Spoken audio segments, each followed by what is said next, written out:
Hello दोस्तों, मैं कमलेश मौर्य आपका स्वागत करता हूं। उम्मीद करता हूं स्वस्थ होंगे, मस्त होंगे और अपने पढ़ाई को आप बेहतरीन तरीके से कर रहे होंगे।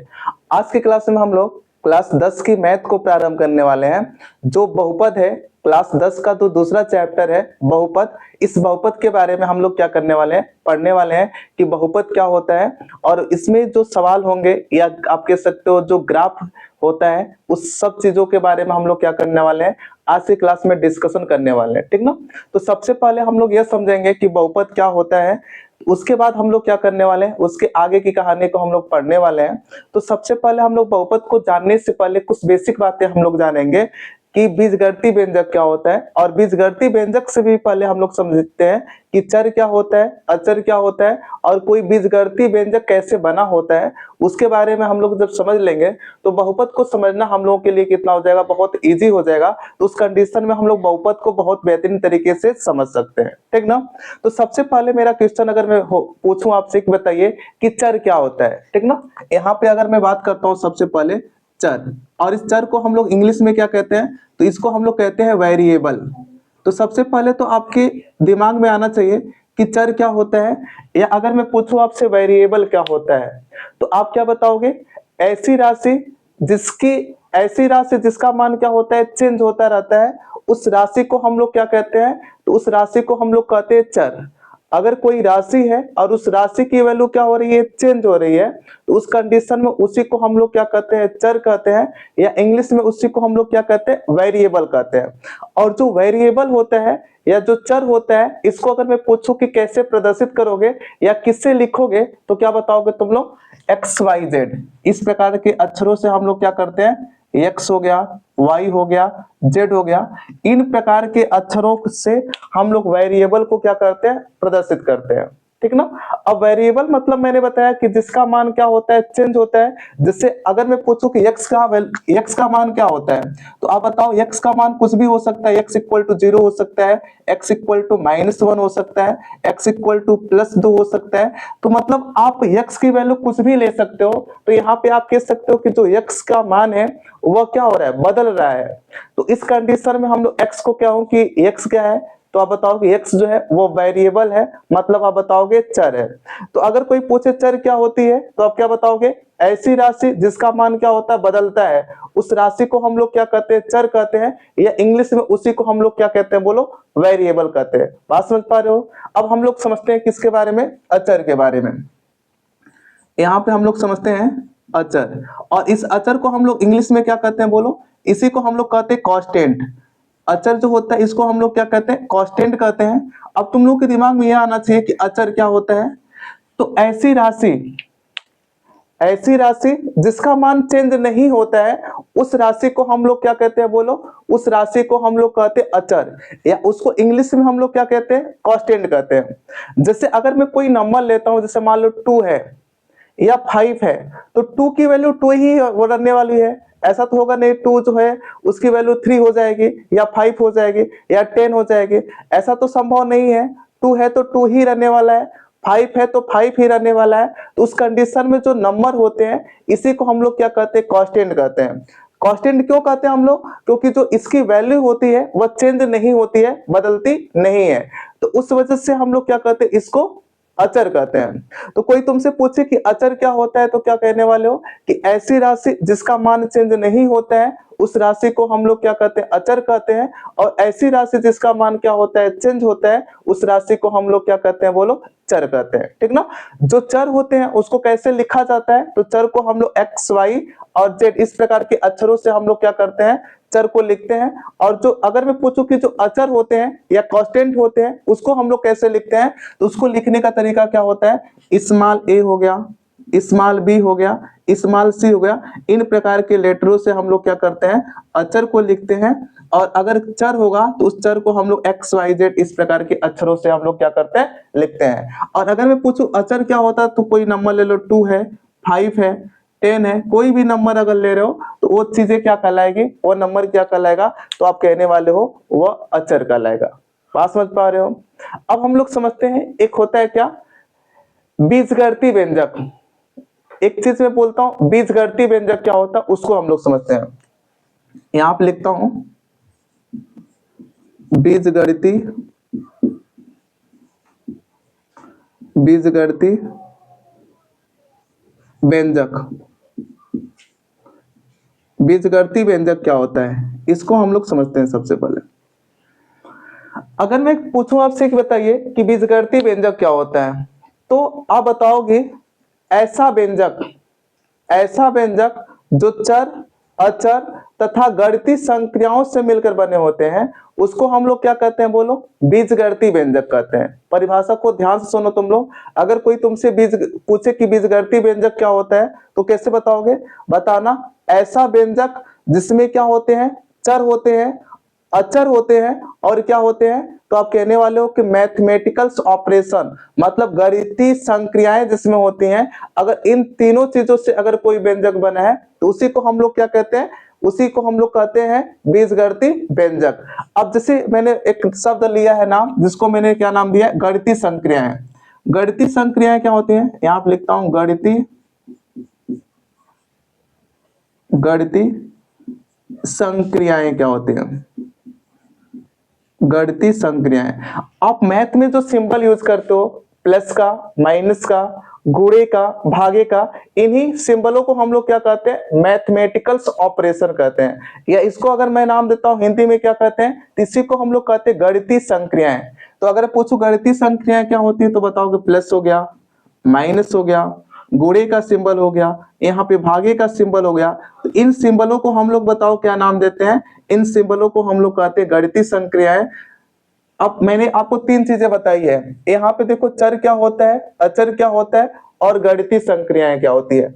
अगर आपको चर, अचर और गणितीय संक्रियाएं अगर समझ में आ गई हो, तो उस कंडीशन में आपको बीजगणितीय व्यंजक समझने में कोई प्रॉब्लम नहीं होगा। कैसे, मैंने आपको बताया है कि अगर कोई पूछे कि बीजगणितीय व्यंजक क्या होता है, तो बताओ ऐसा व्यंजक जिसमें क्या होते हैं, चर भी होते हैं, अचर भी होते हैं और गणितीय संक्रियाएं होती हैं, तो उसी व्यंजक को हम लोग क्या कहते हैं, बीजगणितीय व्यंजक कहते हैं। जैसे अगर मैं लिखता हूं, देखो, अगर मैं लिखता हूं 2x प्लस 5, अगर मैं 2x प्लस 5 को लिखता हूं, तो इसको देखो और देख के महसूस क्या करोगे तुम लोग, आप इसको देख के महसूस क्या करोगे कि यहाँ पे 2 है और यहाँ पे 5 है। तो 2 और 5 को मैंने क्या बताया था कि यह चीज क्या कहलाएगी, कांस्टेंट कहलाएगा।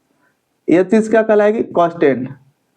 और अगर मैं पूछूं कि x क्या है, तो आप बताओ x जो है वो वेरिएबल है। x को क्या नाम दोगे, x मतलब वेरिएबल, वेरिएबल मतलब होता है चर।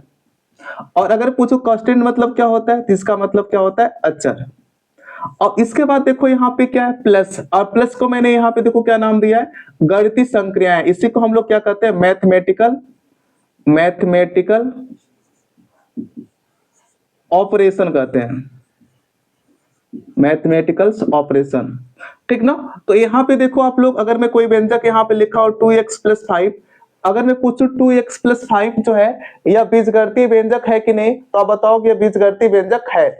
अगर पूछो क्यों है, तो आपका क्या जवाब होना चाहिए कि जो यह बीजगणितीय व्यंजक है, यह आप कह सकते हो अचर और यहाँ पे चर और यहाँ पे गणितीय संक्रियाएं, इन तीनों चीजों से मिलकर बना है। तो उस कंडीशन में हम लोग यहाँ पे 2x प्लस 5 को कहेंगे कि यह एक बीजगणितीय व्यंजक है। अब दूसरा उदाहरण मैं देता हूं, जैसे मान लो दे दिया तुमको 2x प्लस 5y और प्लस 6, ठीक ना। अब अगर पूछूं कि बताओ यह बीजगणितीय व्यंजक है कि नहीं, तो अब इसको देखो क्या चीज है, बीजगणितीय व्यंजक है कि नहीं। आपको पता है कि जो एक्स वाई है, एक्स वाई को हम लोग क्या नाम देते हैं, तो आप बताओगे जो एक्स वाई है इसको हम लोग कहते हैं वेरिएबल। तो यह क्या हो जाएगा, वेरिएबल हो जाएगा, वेरिएबल। और अगर मैं पूछूं कि यहाँ पे 2 और 5 क्या है, तो 2 और 5 को क्या नाम दोगे तुम लोग, यह कांस्टेंट है, यह चीजें क्या है, कांस्टेंट है। और अगर मैं पूछूं 2 और 5 और यहाँ पे देखो 6 भी है, ये तीनों चीज क्या हो जाएंगी, कांस्टेंट हो जाएंगे। 2 है, 5 है, 6 है, इसको क्या कहोगे, कांस्टेंट, मतलब क्या नाम दोगे इसको, ये अचर है। और वेरिएबल मतलब इसको हम लोग हिंदी में क्या कहते हैं, चर कहते हैं। और यहाँ पे देखो, यहाँ पे भी प्लस है और यहाँ पे प्लस है, तो मैंने बताया प्लस को क्या नाम देने के लिए, प्लस को हम लोग कहते हैं मैथमेटिकल्स ऑपरेशन, और इसको हम लोग हिंदी में कहते हैं गणितीय संक्रियाएं, गणितीय संक्रियाएं। तो इसका मतलब आप एक चीज तो समझ पा रहे हो तुम लोग, क्या चीज समझ पा रहे हो कि अगर कोई बीजगणितीय व्यंजक है और उस बीजगणितीय व्यंजक में अगर आपको चर दिखाई दे दे, अचर दिखाई दे दे और इसके साथ साथ मैथमेटिकल ऑपरेशन अगर दिखाई दे दे, गणितीय संक्रियाएं दिखाई दे दे, तो उस कंडीशन में आप कहने वाले हो क्या कि जो व्यंजक होगा उस व्यंजक को हम लोग कहेंगे बीजगणितीय व्यंजक। ठीक ना। बीजगणितीय व्यंजक कोई पूछेगा तो तुम बता दोगे ना कि ऐसा व्यंजक जिसमें क्या होते हैं, चर होते हैं, अचर होते हैं और गणितीय संख्याएं होती हैं, उसको हम लोग क्या कहते हैं बोलो, उसको हम लोग व्यंजक कहते हैं। ठीक, उसको हम लोग गणितीय व्यंजक कहते हैं। जैसे मैंने यहाँ पे बताया, अगर यहाँ पे लिखता हूं मैं 2x की पावर यहाँ पे 3/2 और प्लस यहाँ पे लिखता हूं मैं 2x, तो अगर पूछूं कि बताओ यह बीजगणितीय व्यंजक है कि नहीं, तो बताओ यह बीजगणितीय व्यंजक है। क्यों बीजगणितीय व्यंजक है? क्योंकि बताओ यह किससे मिलकर बना है, तो बताओ यह कांस्टेंट इसमें भी है, इसमें आप कह सकते हो वेरिएबल भी है, इसके साथ साथ इसमें बताओ कि मैथमेटिकल ऑपरेशन है। अगर ये तीनों चीजें अगर आपको इसमें दिखाई दे रहे हैं तो उस कंडीशन में आप कहोगे कि जो यह व्यंजक है, यह व्यंजक जो होगा वह बीजगणितीय व्यंजक होगा। ठीक ना। मुझे लगता है कि जो आपको बताया हो कि चर क्या होता है, अचर क्या होता है और गणितीय संक्रियाएं क्या होती है और बीजगणितीय व्यंजक क्या होता है, ये चीजें आपको क्लियर हुई होंगी। अब हम लोग चलते हैं जो हम लोग का सिलेबस है बहुपद के बारे में, कि बहुपद क्या होता है। ठीक ना। अगर आपको ये चीजें समझ में आ गई हो तो उस कंडीशन में इसको मैं मिटा रहा हूं। अब यहाँ पे हम लोग समझने वाले हैं कि बहुपद क्या होता है। अब यहाँ पे हम लोग समझेंगे कि बहुपद क्या होता है। ठीक ना। यहां पे लिखता हूं बहुपद, और बहुपद को अगर मैं पूछूं इंग्लिश में क्या कहा जाता है, इसको हम लोग कहते हैं पॉलिनोमियल, पॉलिनोमियल्स। ठीक ना। तो बहुपद को इंग्लिश में क्या कहा जाता है, कोई पूछे कि बहुपद को इंग्लिश में क्या नाम होता है, तो अब बताओ कि जो बहुपद होता है इस बहुपद को हम लोग कहते हैं पॉलिनोमियल। अब अगर मैं पूछूं कि बहुपद क्या होता है, तो आप बताना ऐसा बीजगणितीय व्यंजक, ऐसा बीजगणितीय व्यंजक जिसमें चर की पावर क्या होना चाहिए, एक पूर्ण संख्या होना चाहिए। अगर कोई बीजगणितीय व्यंजक है और उस बीजगणितीय व्यंजक में जो चर आपको दिखाई दे रहा है उस चर की पावर अगर एक पूर्ण संख्या है, तो उस कंडीशन में कहोगे कि जो बीजगणितीय व्यंजक होगा उसको बहुपद कहोगे। अगर किसी बीजगणितीय व्यंजक में जो चर होगा और उस चर की पावर अगर एक पूर्ण संख्या नहीं है, तो उस कंडीशन में आप उस बीजगणितीय व्यंजक को बहुपद नहीं कह सकते हो। जैसे अगर मैं कुछ उदाहरण आपको देता हूं, अब इसको देखो ध्यान से तुम लोग। जैसे अगर मैं लिखता हूं क्या 2x और प्लस 6 लिखता हूं, या यहां पे लिखता हूं मैं, यहां पे मान लो 3x² और प्लस 5x और प्लस 6 लिखता हूं, या यहां पे लिखता हूं मैं, अगर यहां पे देखो तो 7x प्लस यहां पे 7y और प्लस में लिख लो 2, या यहां पे लिखता हूं मैं 9x² और प्लस यहां पे 6x लिख लो। अब इन सबको मैं पूछूंगा कि ये बहुपद है कि नहीं, तो यहां पे पहले ध्यान से सुनो कि इसको बहुपद कहोगे। एक और मैं उदाहरण लिखता हूं, जैसे मान लो यहां पे 7x की पावर x² प्लस यहां पे 6x की पावर 1/2 और प्लस यहां पे लिख लो 6। ठीक ना।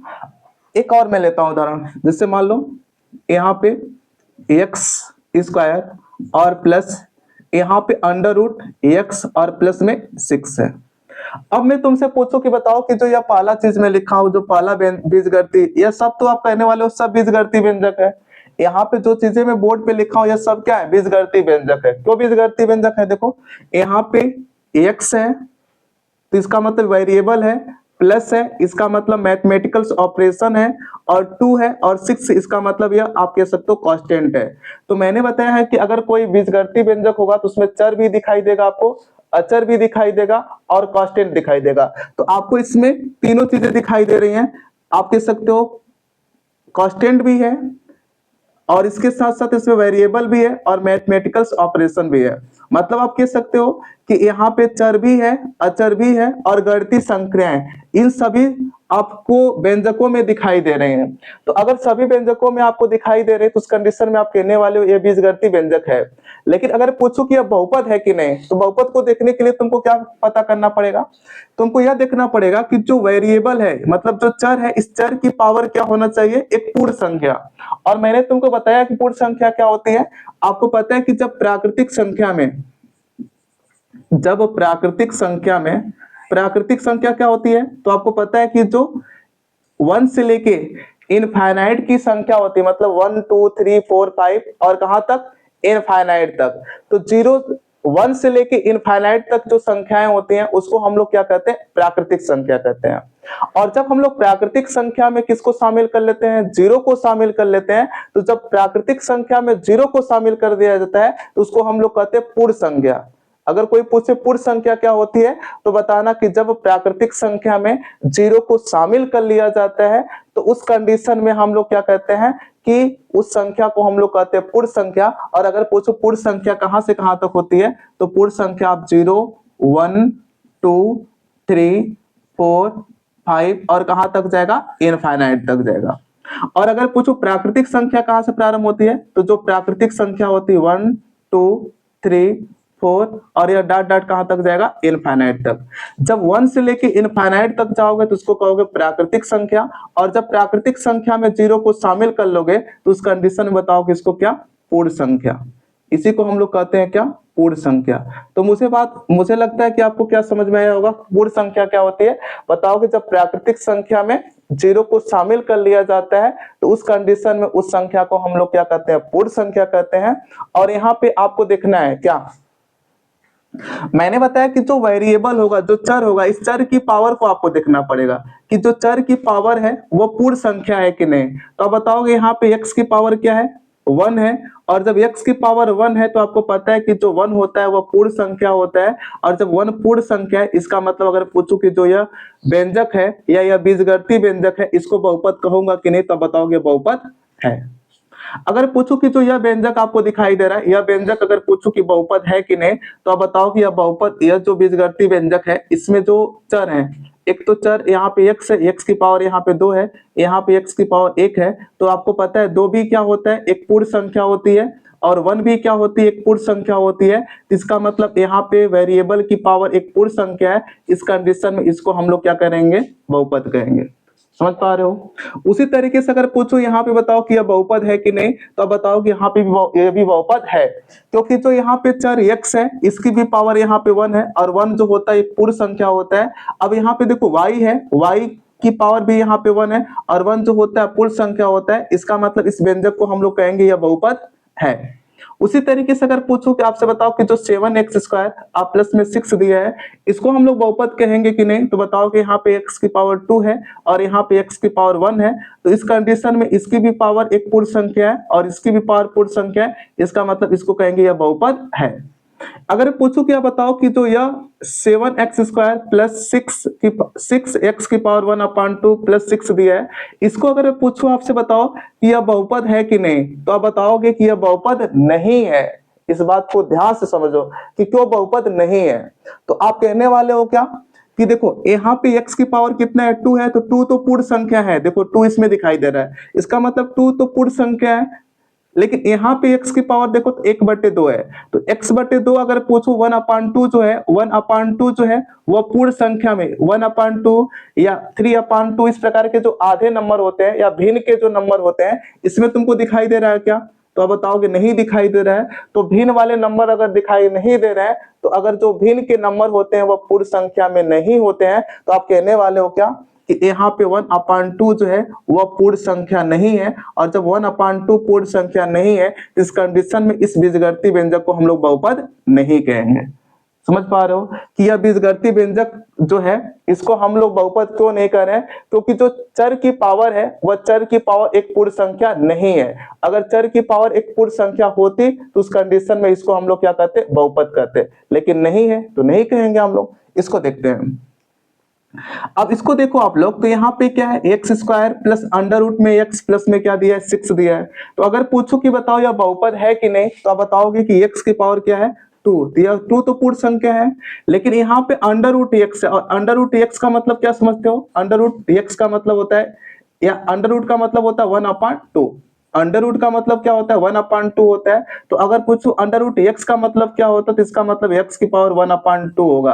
और आपको पता है कि अगर अंडर रूट में x है और x अंडर रूट का मतलब मैंने बताया 1/2 है, तो इसका मतलब x की पावर 1/2 और 1/2 जो होता है वह पूर्ण संख्या नहीं होता है। और जब यह पूर्ण संख्या नहीं होगा तो उस कंडीशन में आप बताओगे कि x square plus under root x plus 6 जो होगा यह बहुपद नहीं है। लेकिन अगर पूछो यह चीजें क्या है, अगर बहुपद नहीं है तो ये चीजें अगर पूछो कि बीजगणितीय व्यंजक है कि नहीं तो आप बताओगे कि यह बीजगणितीय व्यंजक है। लेकिन यह चीजें क्या नहीं है तो बताओगे बहुपद नहीं है। मुझे लगता है ये बातें आपको समझ में आ रही होगी और मैं कुछ उदाहरण के माध्यम से आपको समझा रहा हूं कि कौन सा व्यंजक बहुपद कहलाएगा और कौन सा व्यंजक बहुपद नहीं कहलाएगा, ठीक ना। अब इसको ध्यान से तुम लोग सुनते रहो और वीडियो को क्या करना है, आपको देखते रहना है, तो चीजें आपको और अच्छी तरीके से क्लियर होती रहेंगी, ठीक ना।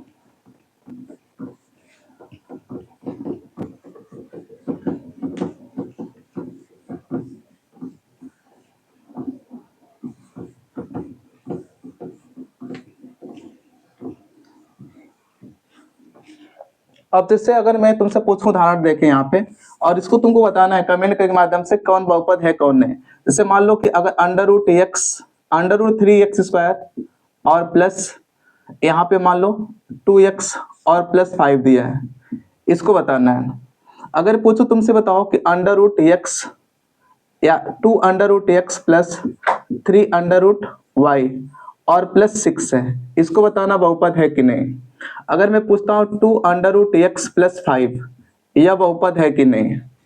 इसके बाद 2x प्लस 5 है, यह बहुपद है कि नहीं। इसके बाद अगर यहाँ पे दिया है 6x की स्क्वायर और माइनस 6x की पावर 1/2 यह बहुपद है कि नहीं। उसके बाद अगर मैं पूछूं आपसे कि यहाँ पे दिया है 3 या minus 3x square plus 7x minus 5 दिया है, यह बहुपद है कि नहीं। या अगर मैं लिखता हूँ 3x की पावर माइनस 2 और प्लस यहाँ पे 2x की पावर माइनस 1 और प्लस 5 यह बहुपद है कि नहीं। या यहाँ पे और लिखता हूँ मान लो -2x की पावर 5 और प्लस 4x की पावर 4 और प्लस 3x की पावर 3 और plus 2x square plus 5x plus 6। अगर पूछो यह बहुपद है कि नहीं, ठीक ना। तो पहले इन सबों का जवाब ध्यान से देखो तुम लोग। अगर पूछो तुमसे बताओ कि यह बहुपद है कि नहीं तो सबसे पहले आपको क्या करना है, मैंने बताया कि कोई भी बीजगणितीय व्यंजक होगा तो बहुपद तब होगा जब वेरिएबल मतलब जो चर होगा उस चर की पावर एक पूर्ण संख्या होना चाहिए। अगर पूर्ण संख्या है तो बहुपद होगा, पूर्ण संख्या नहीं होगा तो बहुपद नहीं होगा। अब देखो यहाँ पे तो आप कह सकते हो कि x की पावर यहाँ पे 2 है और अगर x की पावर 2 है तो इसका मतलब 2 एक पूर्ण संख्या होती है। यहाँ पे x की पावर 1 है तो आपको पता है 1 भी पूर्ण संख्या होता है। इस कंडीशन अगर पूछो कि under root x under root 3x square plus 2x plus 5 अगर पूछो बहुपद है तो आप बोलोगे बहुपद है, क्योंकि जो चर है इस चर की पावर एक पूर्ण संख्या है। अगर पूछो तुमसे बताओ कि यह बहुपद है कि नहीं तो बताओगे बहुपद नहीं है। अगर पूछो क्यों नहीं बहुपद है तो बताओगे अंडर रूट में x है और अंडर रूट x का मतलब तुमको पता है कि इसका मतलब होता है x की पावर 1/2 और यहाँ पे अंडर रूट y इसका मतलब y की पावर 1/2। तो इसका मतलब आप कह सकते हो x की पावर 1/2 है और 1/2 जो होता है एक पूर्ण संख्या नहीं है। उसी प्रकार से y की पावर 1/2 है तो 1/2 जो होता है वो पूर्ण संख्या नहीं है। तो जब पूर्ण संख्या नहीं इसका मतलब हम लोग कहेंगे यह जो व्यंजक है यह बीजगणितीय व्यंजक है लेकिन यह बहुपद नहीं है। तो आप बताओगे यह बहुपद नहीं है। अगर पूछो क्यों नहीं है तो बताओगे जो चर है उस चर की पावर एक पूर्ण संख्या नहीं है। उसी तरीके से अगर पूछो बताओ इसको कि यह बहुपद है कि नहीं तो आप बताओ कि यह 2 है अंडर रूट में x है और अंडर रूट x जब भी कोई नंबर मतलब कोई भी वेरिएबल तुमको अंडर रूट में दिखाई दे दे, किसमें दिखाई दे दे, कोई भी चर अगर अंडर रूट मतलब कड़ी के अंदर दिखाई दे दे तो समझ जाओ कि वह क्या नहीं है, वह बहुपद नहीं है। तो आप कहोगे कि यह बहुपद नहीं है क्योंकि यहाँ पे x की पावर यह अंडर रूट x और x का मतलब x की पावर कितना होगा 1/2 हो जाएगा क्योंकि अंडर रूट का मतलब 1/2 होता है, इस वजह से यह बहुपद नहीं होगा। अगर पूछो यह बहुपद है कि नहीं तो बताओ कि यह बहुपद है क्योंकि यहाँ पे x की पावर क्या है 1 है और 1 जो होता है पूर्ण संख्या होता है। अगर पूछो 6x स्क्वायर माइनस में 6x की पावर 1/2 है तो 1/2 जो है आपको पता है 1/2 जो होता है पूर्ण संख्या नहीं है और पूर्ण संख्या नहीं इसका मतलब ये भी बहुपद नहीं होगा।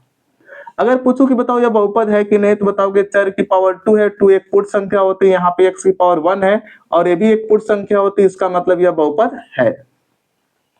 अब देखो अगर पूछो कि x की पावर -2 है और यहाँ पे x की पावर -1 है, तो -2 और -1 अगर पूछो कि पूर्ण संख्या है कि नहीं, तो बताओगे -2 -1 यह पूर्ण संख्या नहीं है, इसको हम लोग कहते हैं पूर्णांक संख्या है। तो अगर पूर्ण संख्या नहीं है तो इस कंडीशन में अगर पूछो आपसे बताओ कि यह बहुपद है कि नहीं, तो बताओगे यह बहुपद नहीं है।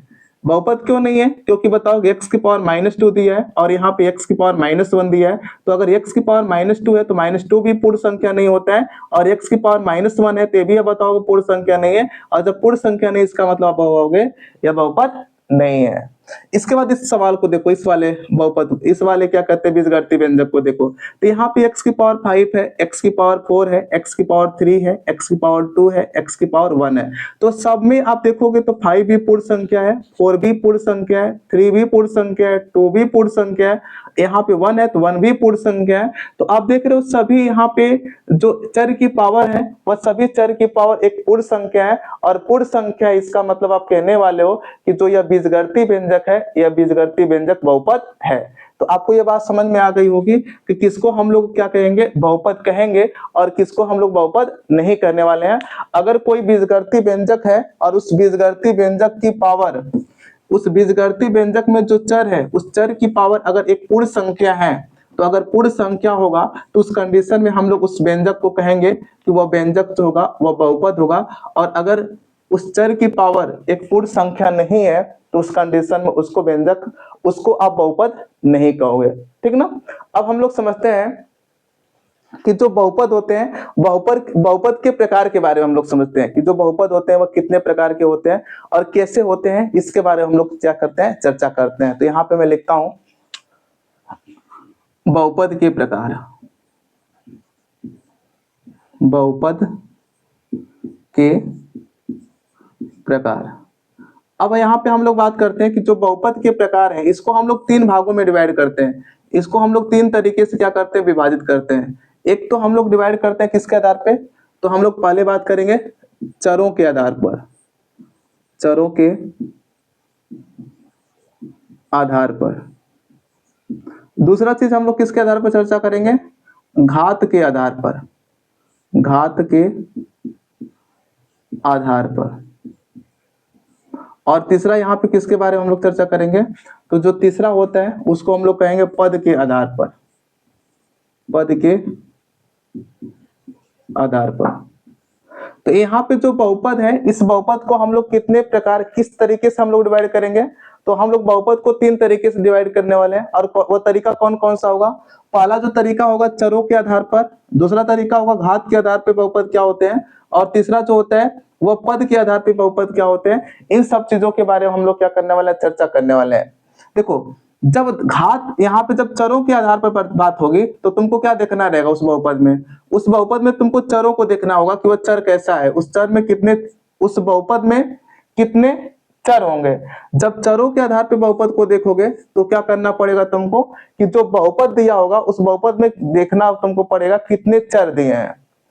जब मैं घात के आधार पे बात करूंगा तो आपको क्या करना पड़ेगा, जो बहुपद दिया होगा उस बहुपद में देखोगे कि उस बहुपद की घात क्या है। और जब मैं पद के आधार पे बात करूंगा तो आपको क्या करना पड़ेगा, देखना पड़ेगा कि जो बहुपद है उस बहुपद में कितने पद हैं। तो जब चरों के आधार पर होगा तो आपको चरों को देखना होगा, जब घात की बात होगी तो घातों को देखना पड़ेगा, जब पद की बात होगी तो आपको पदों को देखना पड़ेगा कि उस बहुपद में कितने पद हैं। अब देखो यहाँ पे, जैसे अगर मैं घात चरों के आधार पे बात करता हूं, जैसे मान लो मैं लिखा हूं 2x + 5, तो अगर मैं पूछूं कि बताओ कि जो यह बहुपद है इस बहुपद में कितने चर हैं, तो आप बताओगे इस बहुपद में एक चर है और वह चर क्या, x है।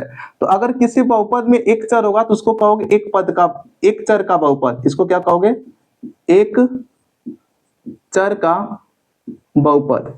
अगर कोई पूछे एक चर का बहुपद क्या होता है तो क्या बताओगे, आप बताओगे अगर कोई बहुपद है और उस बहुपद में केवल आपको एक ही चर दिखाई दे रहा हो, तो जब केवल एक चर दिखाई देगा तो उसको कहोगे एक चर का बहुपद।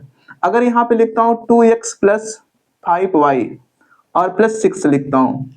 अब अगर पूछूं कि बताओ यह, इसमें यह कैसा बहुपद होगा, एक चर का बहुपद होगा कि 2 चरों का बहुपद होगा, तो बताओ इसमें चरों की संख्या 2 है, एक तो x है दूसरा क्या, y है। तो अगर चरों की संख्या तुमको 2 दिखाई दे रही है तो आप बताओ यह 2 चरों का बहुपद है, 2 चरों का बहुपद है। जब दो चर दिखाई देंगे तो दो चरों का बहुपद होगा। अगर मैं लिखता हूं x plus y plus z, अब देखो अगर x plus y plus z है, इसमें चरों की संख्या क्या है, 1 2 3, तो इसको क्या कहोगे, तीन चरों का बहुपद, तीन चरों का बहुपद। तो अगर किसी बहुपद में एक चर होंगे तो उसको कहोगे एक चर का बहुपद, किसी बहुपद में दो चर होंगे तो दो चरों का बहुपद, और किसी बहुपद में तीन चर होंगे तो उस कंडीशन में बताओगे कि जो बहुपद होगा वह तीन चरों का बहुपद होगा। चार होगा तो चार चरों का बहुपद, इसी प्रकार से आप कह सकते हो। पांच चर हो गए उसमें तो बताओगे पांच चरों का बहुपद है।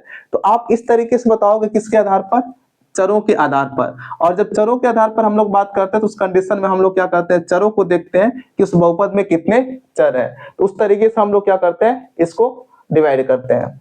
दूसरी चीज हम लोग पढ़ने वाले हैं किसके आधार पे, घात के आधार पे। तो जो घात के आधार पे अगर हम लोग बात कर रहे हैं, इसका मतलब आपको क्या करना पड़ेगा, जो बहुपद होंगे उस बहुपद की घात को देखना है।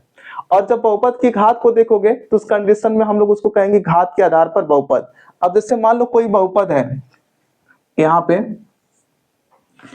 और जो बहुपद होते हैं इसको हम लोग लिखते किससे हैं, तो इसको लिखते हैं px से। इस प्रकार से जो बहुपद होगा इस बहुपद को लिखेंगे px, ठीक ना।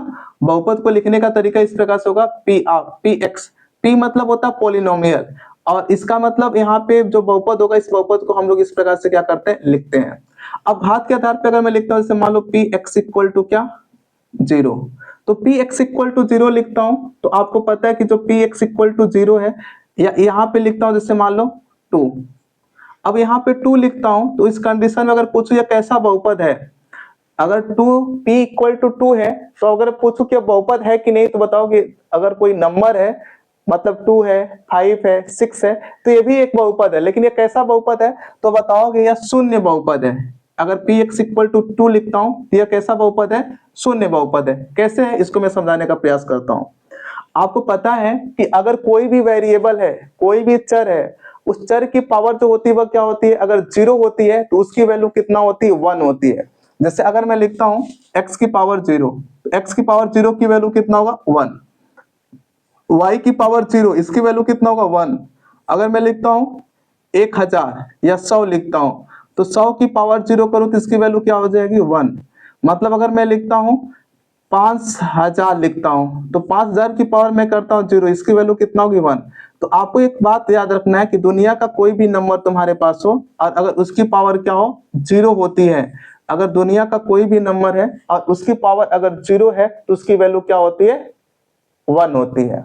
तो यहाँ पे देखो, अगर यहाँ पे 2 दिया है तो 2 को कैसे लिख सकते हो, 2 गुणे x की पावर 0 लिख सकते हो, क्योंकि x की पावर 0 की वैल्यू 1 और 1 का मल्टीप्लाई 2 में करोगे तो 2 के बराबर हो जाएगा।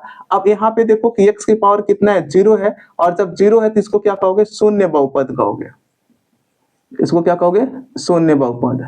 तो अगर कोई पूछे शून्य बहुपद क्या होता है, तो बताना ऐसा बहुपद जिसमें चर की पावर क्या होती है, 0 होती है। ऐसा बहुपद जिसमें चर की पावर या चर की घात 0 होती है, उस बहुपद को हम लोग क्या कहते हैं, शून्य बहुपद कहते हैं। जैसे अगर कोई नंबर अगर तुमको दिया है बस, तो वो नंबर कैसे बहुपद कहलाएंगे, तो बताओगे शून्य बहुपद कहलाएगा।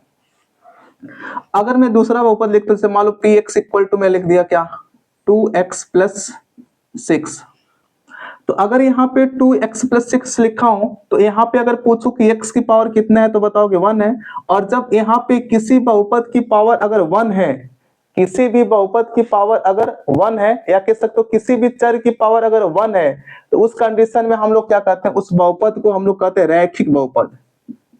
इसको हम लोग क्या कहेंगे, रैखिक बहुपद।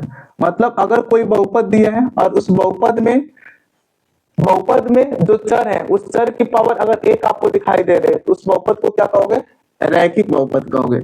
अगर मैं कोई दूसरा बहुपद लिखता हूं, जैसे मान लो x square plus 5x plus 6, अब देखो यहाँ पे चर की पावर क्या है, 2 है, और यहाँ पे चर की पावर 1 है, और यहाँ पे चर की पावर 0 है।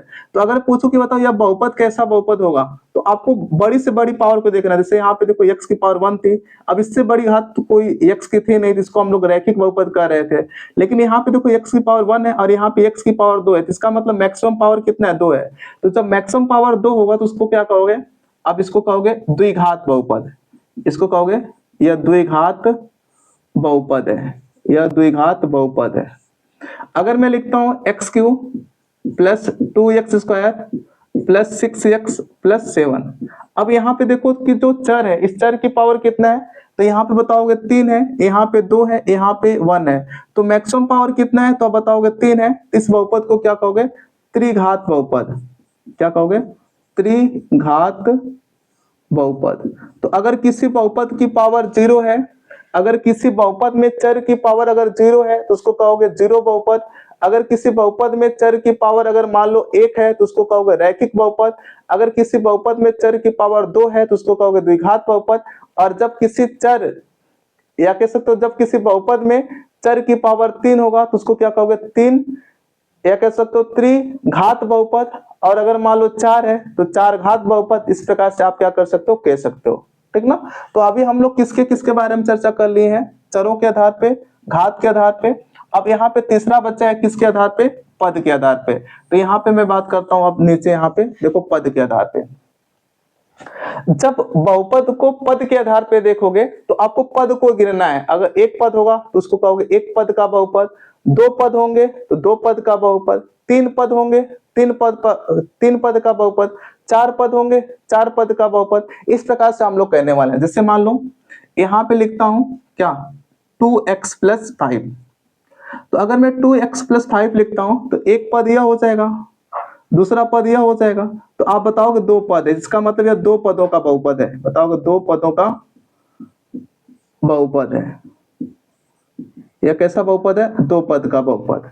अगर मान लो मैं 3x लिखता हूं, अगर 3x बस है तो इसका मतलब इसमें पद कितने हैं, तो बताओ एक पद है तो इसको कहोगे एक पद का बहुपद, एक पद का बहुपद। अगर मैं लिखता हूं देखो 2x प्लस 5y और प्लस 6, तो यहाँ पे देखो कितने पद दिखाई दे रहे, एक पद यह है, दूसरा पद यह है, तीसरा पद यह है। इसका मतलब तुमको तीन पद दिखाई दे रहे हैं। और जब तीन पद दिखाई देंगे तो इसको क्या कहोगे, तीन पदों का बहुपद। इसको क्या कहोगे, तीन पदों का बहुपद। अगर तुमको मान लो चार पद दिखाई देते हैं तो उस कंडीशन में क्या कहते हैं, चार पदों का बहुपद। तो मुझे लगता है ये बातें तुमको समझ में आई होंगी कि अगर हम लोग बहुपद के प्रकार के बारे में अगर चर्चा करें तो हम लोग बहुपद को तीन प्रकार से क्या करते हैं, पढ़ते हैं तीन आधारों से। एक चरों के आधार पर, एक बार हम लोग घात के आधार पे, और तीसरा चीज क्या होता है, पद के आधार पे। इस तरीके से हम लोग बहुपद के बारे में चर्चा कर लिए हैं। कल की क्लास में मैं आपको बताने वाला हूँ कि जो बहुपद होते हैं इस बहुपद का हम लोग ग्राफ कैसे बनाते हैं। अगर कोई मान लो कि द्विघात बहुपद दे दिया है या मान लो कि रैखिक बहुपद दिया है, तो अगर मैं यहाँ पे एक चीज बताता हूँ कि जो रैखिक बहुपद होते हैं, जो रैखिक बहुपद होते हैं, यहाँ पे लिखता हूं, इस बात को बहुत ध्यान से सुनना तुम लोग। जो रैखिक बहुपद होता है, रैखिक बहुपद, रैखिक बहुपद का जो ग्राफ बनता है वो आप कह सकते हो सरल रेखा बनती है। क्या बनती है, सरल रेखा बनती है। अब कैसे बनती है मैं कल की क्लास में आपको बताने वाला हूं कि सरल रेखा कैसे बनता है और किस प्रकार से ग्राफ बनता है। तो अगर कोई रैखिक बहुपद है तो रैखिक बहुपद का जो ग्राफ क्या हिस्सा बनता है, तो बताओगे सरल रेखा बनता है। और अगर पूछो द्विघात बहुपद, द्विघात बहुपद, तो जो द्विघात बहुपद होता है इसका जो ग्राफ बनता है वो परवलय बनता है, परवलय, या इसी को हम लोग इंग्लिश में कहते हैं पैराबोला। तो जो द्विघात बहुपद होता है उस द्विघात बहुपद का जो ग्राफ बनता है वो परवलय बनता है, या इसी को हम लोग कहते हैं पैराबोला, या इसी को हम लोग कहते हैं परवलयाकार। तो अगर कोई पूछे तुमसे कि द्विघात बहुपद का ग्राफ कैसा बनता है, तो बताओ परवलयाकार बनता है, या बताओ कि पैराबोला बनता है। तो इस प्रकार से बताना है। और अगर कोई पूछे कि जो रैखिक बहुपद होता है उसका ग्राफ कैसा बनता है, तो बताना कैसा बनता है, तो बताना कि उसका ग्राफ जो होता है वह स्ट्रेट लाइन, एक सीधी रेखा बनता है, ठीक ना। अब कैसे बनता है, तो ग्राफ के बारे में मैंने कल चर्चा करूंगा, ग्राफ किस प्रकार से बनता है और शून्यंक क्या होते हैं। तो इन दो चीजों के बारे में हम लोग कल की क्लास में चर्चा करने वाले हैं कि किसी बहुपद का ग्राफ कैसे बनाया जाता है और किसी बहुपद के शून्यंक क्या होते हैं। जब हम लोग ये दो चीजें को, इन दो चीजों को पढ़ लेंगे तो उस कंडीशन में जो एक्सरसाइज होगी उस चीजों को मैं सॉल्व कराने वाला हूं। तो पहले आपको कोई भी टॉपिक पढ़ने से पहले उसका बेसिक अगर अच्छे तरीके से तैयार है तो उस कंडीशन में आपको एक्सरसाइज लगाने में कोई प्रॉब्लम नहीं होगा। अगर आपको यह वीडियो अच्छी लगी हो तो उस कंडीशन में वीडियो को क्या करना है, मैक्सिमम लोगों के पास शेयर करना है, और जो यह चैनल है इस चैनल को क्या करना है, सब्सक्राइब करना है। धन्यवाद।